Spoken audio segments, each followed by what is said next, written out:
যখন তাদের সব দাবি মেনে নিলাম, তখন তাদের দাবি হলো একটা, সেটা হলো আমার পদত্যাগ। এবং রহস্যজনকভাবে সেই আন্দোলনের মধ্যে কয়েকটা ঘটনা ঘটে। সেই সময় বেশ কিছু 5-6 জন যখন মারা যায়, নিহত হয়, এটা আমার জন্য সত্যি খুব দুঃখজনক। এই অডিও বার্তাটি আওয়ামী লীগের অফিসিয়াল ফেসবুক পেজ থেকে নেওয়া। তো সেটাই থাকছে আজকের ভিডিওতে। অডিও বার্তাটি না টেনে সম্পূর্ণ দেখবেন বা শুনবেন। আমি এখন কথা না বাড়িয়ে অডিও বার্তাটি শোনাচ্ছি। বিসমিল্লাহির রহমানির রহিম। আমার প্রিয় দেশবাসী, বিশেষ করে এই যে ভিয়েনাতে যারা এখন উপস্থিত রয়েছেন এবং আপনাদের এছাড়াও যারা শুনতে পাবেন, সকলকে আমার আন্তরিক শুভেচ্ছা জানাই। আজকে আমি সত্যি একটা সুযোগ পেয়েছি আপনাদের সাথে কথা বলার। আমি খুব আনন্দিত। আসলে বাংলাদেশে যে ঘটনা ঘটে যাচ্ছে, যে আন্দোলন, যদিও এটা কোটা বিরোধী আন্দোলন, কিন্তু যখন কোনো কোটা ইস্যু ছিল না, এবং যেহেতু কোটা আমি নিজেই তাদের দাবির পরিপ্রেক্ষিতে সেই 2018 সালে বাতিল করে দিয়েছিলাম, যখন একটা হাইকোর্টের রায় আসে, রায়ের বিরুদ্ধে সরকারের পক্ষ থেকে আপিলও করা হয়, স্থগিত হয়ে যায়। তখন কোনো কোটাই ছিল না, অথচ সেই ইস্যু ছাড়াই আন্দোলনকে আন্দোলন করা হয়।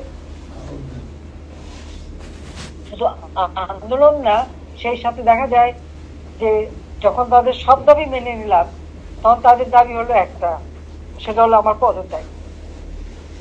এবং রহস্যজনকভাবে সেই আন্দোলনের মধ্যে কয়েকটা ঘটনা ঘটে। সেই সময় বেশ কিছু 5-6 জন যখন মারা যায়, নিহত হয়, এটা আমার জন্য সত্যি খুব দুঃখজনক। কারণ এই আন্দোলন নামে যাদেরকে হত্যা করা হয়েছে, আমি তাদের আত্মার মাগফিরাত কামনা করি। আর শোক সন্তপ্ত পরিবারের প্রতি আমার আবেদনা জানাই। আমি বাংলাদেশে থাকতে এখানে প্রায় 34 জন পরিবার যাদের আপনজন হারিয়েছিল, পরিবার সকলকে মুগ্ধর পরিপক্ষে আমি গণভবনে তাদের ডেকে আমার সাধ্যমতো সান্ত্বনা দিই, সহযোগিতা করি, এবং এই হত্যার বিচার করবার জন্য একটা জুডিশিয়াল কমিটিও আমি করে দিই। কারণ আমি কখনো এই মানুষের হত্যা চাই না। আর আমার সবসময় মানুষকে রক্ষা করা, মানুষের পাশে দাঁড়ানো, সেটাই ছিল আমার নীতি, এবং আমি সেটাই করে আসছি। আর সেই সময় যখন এরকম মারা গেল, আমি নিশ্চয়ই এর সুষ্ঠু তদন্ত এবং যারা অপরাধী তাদের বিচার করব, সেটাই আমার উদ্দেশ্য ছিল। একটা জিনিস আজকে স্পষ্ট হয়ে গেছে, এবং এটা আপনারা দেখেছেন যে সমন্বয়কারীরাই অনেক এখন এটা স্বীকার করছে যে এই আন্দোলন কোনো কোটা আন্দোলন ছিল না, এটা ছিল সরকার পতনের আন্দোলন।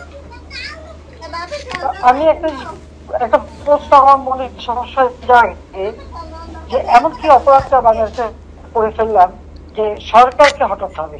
সম্মানিত ভিউয়ার্স, আজকের এই ভিডিওটি এ পর্যন্ত। ভিডিওটি দেখার জন্য অসংখ্য ধন্যবাদ। প্রধানমন্ত্রী শেখ হাসিনার নির্দেশনা বা তার এই অডিও বার্তা নিয়ে আপনাদের মূল্যবান মতামত কমেন্ট বক্সে ব্যক্ত করুন। ভালো থাকুন, সুস্থ থাকুন। আজকের এই ভিডিওটি এ পর্যন্তই। আসসালামু আলাইকুম।